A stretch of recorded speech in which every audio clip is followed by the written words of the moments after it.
puede pasar con el dólar en Argentina en el 2024? El dólar, un tema que nos preguntamos todos los argentinos constantemente, todos los años, todos los meses, todos los días. En el video del día de hoy vamos a estar viendo qué es lo que puede pasar con el dólar, cuál es el contexto que está teniendo el dólar actualmente y en torno a eso 3 instrumentos de inversión con los cuales podemos invertir ante este panorama. Recordemos que actualmente tenemos un dólar entre comillas planchado que está rondando entre la zona entre los 1000 y los 1100. Así que bueno, vamos a ver directamente lo que podemos invertir y qué puede pasar con este contexto actualmente con el dólar en Argentina, por lo menos en 2024. Ahora sí, empecemos directamente con el video. Bien, el dólar actualmente se va acercando hacia lo que es la zona de los 1000 pesos. Bien, actualmente el gobierno está tomando lo que se llaman sendos créditos y esto posiblemente se dé para generar lo que se llama una unificación cambiaria. ¿Pero qué quiere decir el término unificación cambiaria? Lo que quiere decir el término unificación cambiaria significa que todos los dólares que tenemos actualmente en Argentina, como por ejemplo el dólar MEP, el contado con liquidación, el oficial, se estarían unificando a un mismo tipo de cambio.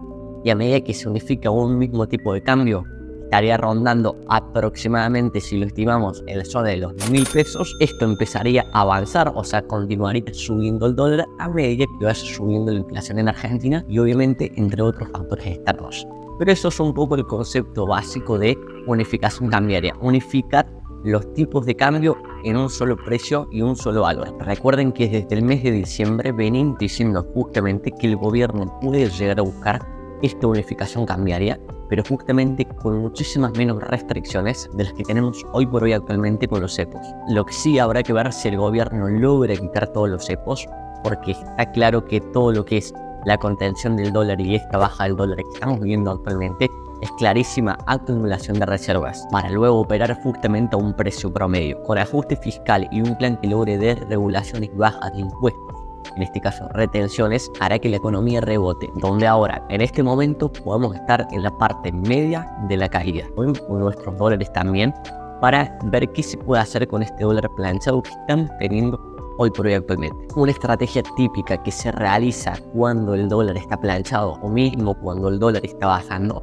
es lo que se llama hacer carry trade, o lo que es la bicicleta financiera, digamos, traducido como al español. ¿Esto qué quiere decir? Esto significa aprovechar alguna tasa de interés en pesos para nosotros poder sacar más cantidad de dólares siempre y cuando el dólar esté o estable o mismo esté bajando. Cualquiera de las dos estaríamos beneficiando. ¿Bien?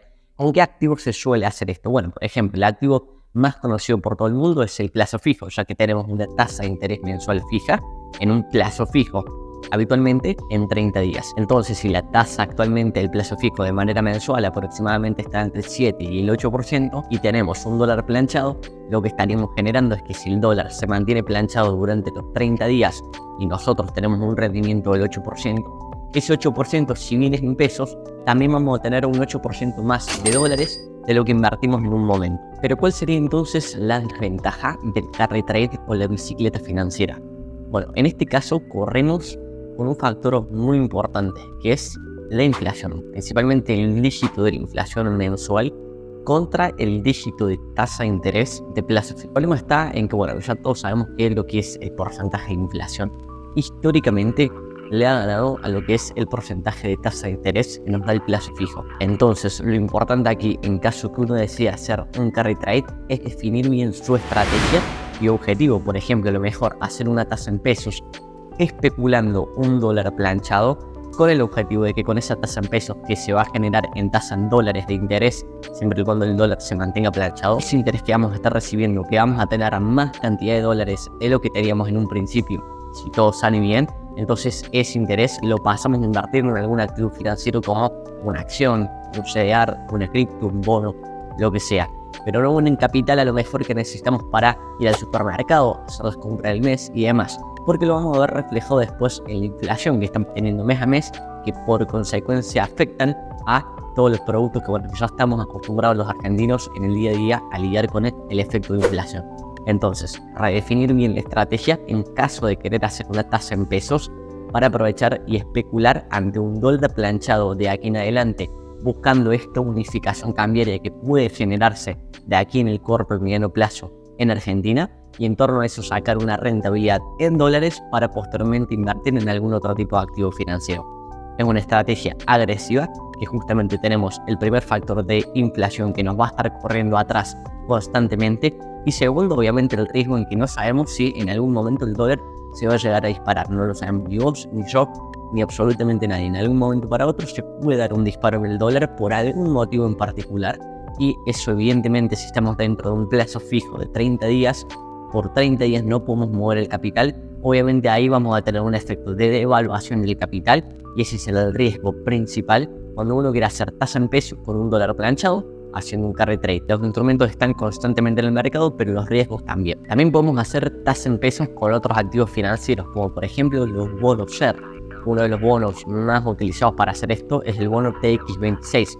El tema aquí es que ya entramos en lo que es un mercado que si bien es de renta fija, tenemos renta variable en el día a día. ¿Por qué? Porque esto también va a variar por ley de oferta y demanda del mismo bono, del mismo activo, cosa que, por ejemplo, con un plazo fijo no va a pasar. Entonces, bueno, hay que tener siempre en cuenta que si bien los bonos SER ajustan por inflación, por porcentaje de inflación, también hay que tener en cuenta que estos bonos van a depender de la ley de oferta y demanda. Mientras más gente se quiera cubrir con estos bonos de inflación, por ende el precio nominal del activo del bono va a estar subiendo. Con lo cual lo óptimo siempre es agarrar estos bonos en alguna corrección. Y también tenemos el riesgo que si un dígito de la inflación es menos a lo que se esperaban por consultoras y demás, estos bonos pueden sufrir una caída. Entonces bueno, siempre hay que tener en cuenta esto, que si bien nos puede rendir un poco más que un plazo fijo, también hay que tener en cuenta los riesgos que esto conlleva. Lo importante es agarrar y hacer una diferencia con el precio mismo del bono y aprovechar siempre en caídas. O mismo después rotar hacia otros activos como el bono real, por ejemplo el BPJ25. Lo hablamos en el video pasado que se los dejo acá por si después lo quieren ver. También podemos hacer tasas con instrumentos de renta variable, como por ejemplo lo que son las acciones. Aquí el tema es que ya entramos en renta variable y activos súper agresivos. Lo que sí es importante, como hablamos al principio del video, es que podemos ver una recuperación en el mercado local a medida que esto vaya avanzando. Recuerden que actualmente el mercado está esperando de regulaciones, por lo cual de momento no va a tener cambios bruscos. Las expectativas fuertes están en el pacto de mayo, pero lo que sí hay que tener en cuenta es que tenemos empresas que han subido un montón cuando se descontó todo lo que era la información de ley bases y DNU. Posteriormente ahora tenemos una caída. Hay que tener en cuenta que tenemos actualmente empresas que están relativamente baratas para acumular en el mediano plazo, como por ejemplo Volt, como por ejemplo Oeste, como por ejemplo Auso, que son todas empresas de riesgo sumamente alto porque tienen un cash flow muy bajo en la compañía, o sea un capital circulante bajo, por ende tienen una volatilidad muy grande, no es para perfiles ni conservadores ni moderados, solamente para perfiles agresivos.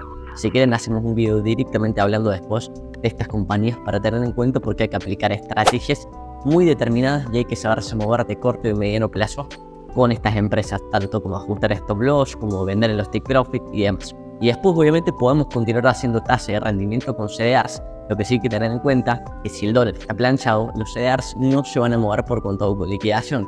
Por ende, aquí vamos a tener un rendimiento lo más similar a Estados Unidos. Va a ser muy importante aquí detectar las zonas clave de compra, las zonas clave de soporte en el mercado estadounidense, porque tenemos que aprovechar las subas en dólares que se estén dando allá en el mercado extranjero. Mientras el dólar esté planchado, recuerden que nuestro rendimiento en dólares en el mercado estadounidense se va a ver mucho más reflejado en el CDR. Obviamente el contado con liquidación varía todos los días, eso hay que tenerlo presente siempre. Por ese motivo no hay que descartar los CDRs para seguir haciendo rendimiento de nuestra cartera de inversión, justamente porque si tenemos un dólar que muy difícilmente supere la barra, el soporte de los 970 y los 1000 pesos, por encima de estos valores entre los 1000 y los 1100, se puede estar lateralizando justamente, que es lo que hablamos en el transcurso del video.